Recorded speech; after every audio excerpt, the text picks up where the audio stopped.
Pai Senhor, meu irmão, Evangelho de Jesus Cristo, segundo escreveu o nosso irmão João no capítulo 1, ele disse no verso 12: o Verbo se fez carne, habitou entre nós e vimos a sua glória como a glória unigênita do Pai, cheio de graça e verdade.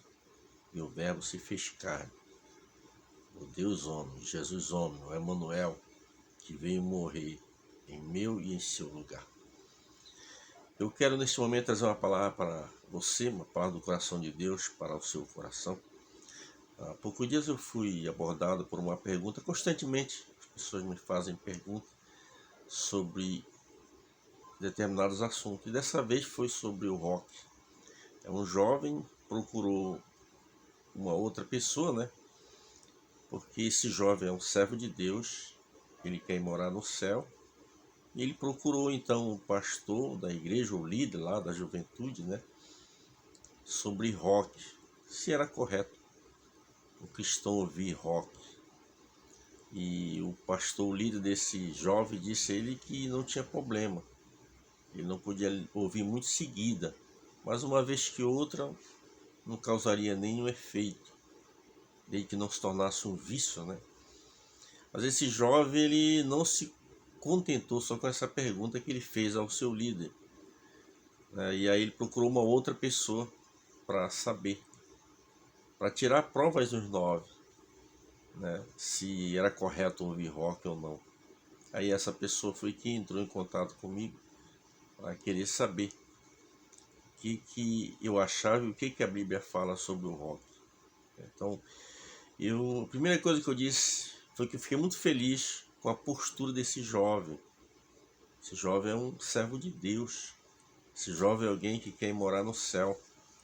Por isso que ele procurou. Quando alguém procura um líder ou procura um irmão da igreja para querer ter uma informação, é porque ele quer andar de maneira correta, né? Tem um adágio bem antigo que diz que quem pergunta não anda errado. Então esse jovem fez a pergunta certa, só que a resposta ela veio evasiva, ela não veio aquela resposta que esse jovem esperava, por isso que ele procurou uma segunda pessoa. E aí nós vamos gravar essa mensagem sobre o rock. E é interessante, o rock se trata de quê? É de um ritmo, né? Nós temos vários ritmos no nosso país. O nosso país é um país bem eclético no quesito de música. Nós temos o rock, nós temos o samba, temos o pagode, nós temos da região do norte do Brasil lá o carimbó, nós temos a região lá do nordeste lá, nós temos o forró. E de acordo com as regiões, né? Existe aqui no sul, por exemplo, tem o vaneirão. Então, isso são ritmos. O rock é um ritmo. E a primeira coisa que eu falei foi assim, ó. Como se trata de um ritmo, você, por exemplo, nasceu no Evangelho, se criou no Evangelho, Deus te deu uma melodia, dentro dessa melodia você pode seguir um ritmo de rock. Isso não quer dizer aquele rock pauleira, mas a letra tem que ser uma letra ungida, tá? Mas cantar, ouvir esse rock do mundo, sem chance, essa é a palavra correta, né? A Bíblia diz que conhecereis a verdade vos libertará. E nós temos muitas vezes que ter cuidado como falamos a verdade para uma pessoa. Esse irmão talvez não foi feliz na sua colocação, que ele queria agradar esse jovem e não se preocupou em trazer clareza sobre a verdade. Então o rock ele é um ritmo, certo? Mas nós evangélicos não precisamos ouvir rock. Nós temos dezenas de hinos gospel, de cantores gospel, cantores que cantam músicas sacras, louvores ungidos. Então a gente vamos focar nesses hinos aí. A Bíblia diz que Deus habita no louvor santo de Israel. Israel hoje é a igreja de Cristo no sentido espiritual. Ela tomou a posição de Israel, no sentido espiritual, é claro. Certo? Então a Israel de Deus hoje é a igreja. Então Deus habita no louvor santo de Israel. Uma tradição diz entronizado. É como que você pegasse um café e misturasse no leite. Então o Espírito do Senhor está entronizado entre o louvor santo de Israel. Tá? Então os nossos louvores, nós temos, por exemplo, na Assembleia de Deus, nós temos o nosso cenário da harpa cristã, nós temos na Adventista, tem ali o cantor cristão, a igreja presbiteriana e outros segmentos, eles têm um inário chamado de salmos, né? Hinos lindos, eu conheço vários hinos dos salmos, eu conheço vários hinos do cantor cristão, E só da harpa eu fiz um levantamento há uns 5 anos atrás, mais ou menos. Eu conheço 232 hinos da harpa, porque eu canto desde criança esses hinos. Hoje a nossa harpa está ficando em segundo plano. Tem muitas assembleias que já nem cantam mais os hinos da harpa. Um hinário que é centenário, né? Nós temos que honrar e valorizar este nosso hinário, porque esses louvores eles foram compostos em momento de aflições, né? Até tem um que diz: se o hino cantar tu puderes na hora de grande aflição. Você viu os hinos ali? Se você vê um dos hinos da nossa harpa, parece que é o 296, se não for a memória, ou 94, é um desses dois números aí que eu não conferi antes.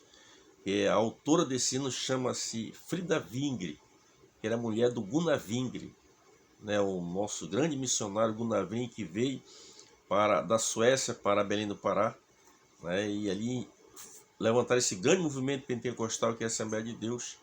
Ele estava passando por um momento muito difícil na cidade de Belém do Pará, e ele queria retornar para a Suécia. Mandou uma carta para a irmã Frida Vingre, né? Esta carta dizendo que ele, dentro de alguns dias, ele estaria retornando.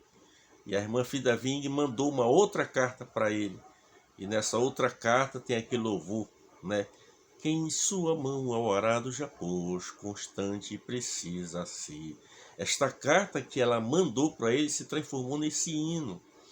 Então, são hinos inspirados. Então, não podemos perder tempo com essas músicas do mundo, porque a maioria das músicas do mundo ela tem mensagem subliminar. Nós tínhamos um cantor que já é falecido, um cantor de rock brasileiro, eu não vou mencionar o nome aqui, mas esse cantor de rock ele gravou uma música num terreiro de umbanda, de batuque. Então você vê uma pessoa que consagra já a sua própria música para os demônios. Então não é correto nós participar desses banquetes do mundo, né? Então eu aconselho a você que ouça hinos evangélicos, hinos sacros. Eu me lembro que eu sou natural de Macapá, e me lembro que quando eu saí de lá, em 1993, isso há praticamente 31 anos atrás, quando eu saí de lá, era o pastor Tony Alves de Alencar ainda, o nosso pastor presidente na época, e havia ele era conservador, mantinha aquelas músicas, sempre aquele ritmo sacro, né? E quando eu retornei, em seguida eu ia ali, mas quando eu retornei já no ano 2000 para cá, mudou a liderança, então eu comecei a ver o ritmo que a Assembleia de Deus de Macapá ela usa hoje. Eu tive lá a oportunidade, em 98 anos da Assembleia de Deus eu estava lá, e um cantor muito famoso, Dedé de Jesus, estava cantando lá. Eu não tinha visto assim, né, ele cantar. Meu Deus, quando ele começou a cantar, o pessoal começaram a dançar, né, agitar. Eu até falei para minha tia que tem louvor que mexe mais com o coração do que com o pé. Então Macapá ela segue essa linha aí. Macapá, dependendo da igreja, esse ritmo aí, muito tipo de forró, né? São uns hinos muito lindos do Dedé de Jesus, tá? São hinos bonitos de se ouvir, mas a pessoa tem que ter o domínio, né? Para não entrar no embalo, naquele ritmo, certo? Alguém diz: não, mas a Miriam dançou, o Davi dançou diante da arca do Senhor.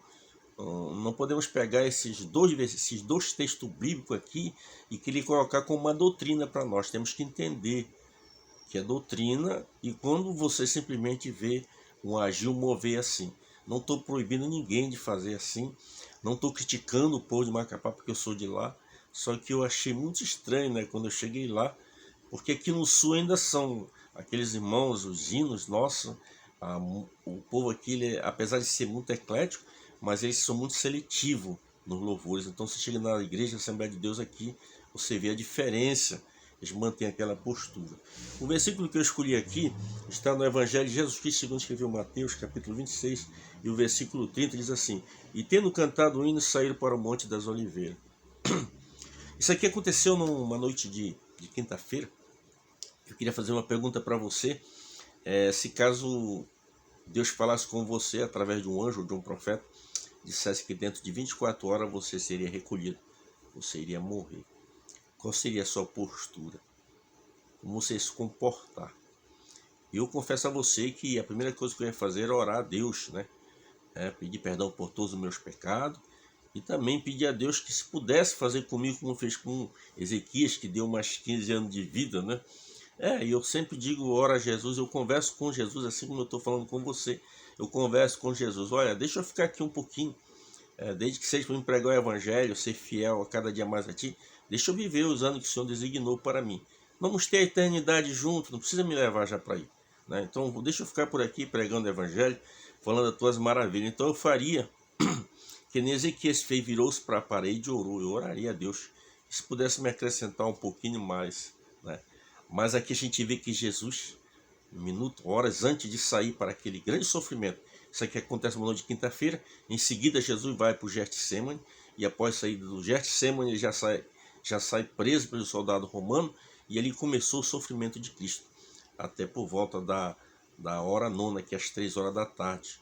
Né? Você vê que da hora sexta, que é o meio-dia, de sexta-feira, até a hora nona, que é às 3 da tarde, a Bíblia diz que houve trevas sobre toda a face da terra, Jesus já crucificado ali entre os dois malfeitores.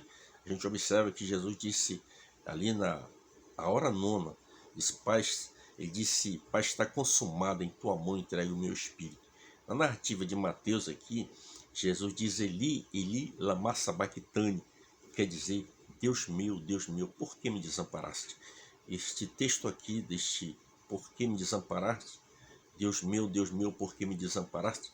É o Salmo de número 22, foi escrito pelo nosso irmão Davi, né? Deus meu, por que me desamparaste? A gente vê que tendo cantado o hino, qual foi o hino? Possivelmente os judeus na Páscoa ali, eles cantavam uma frase ou uma parte ou todo, que o inário deles era o Salmo, né? O Salmo era o inário do povo judeu, povo de Israel. O livro de Salmo era melodias, né? Então a gente vê ali no Salmo 118, do Salmo 113 ao 118, eles cantavam uma parte daquele hino na Páscoa.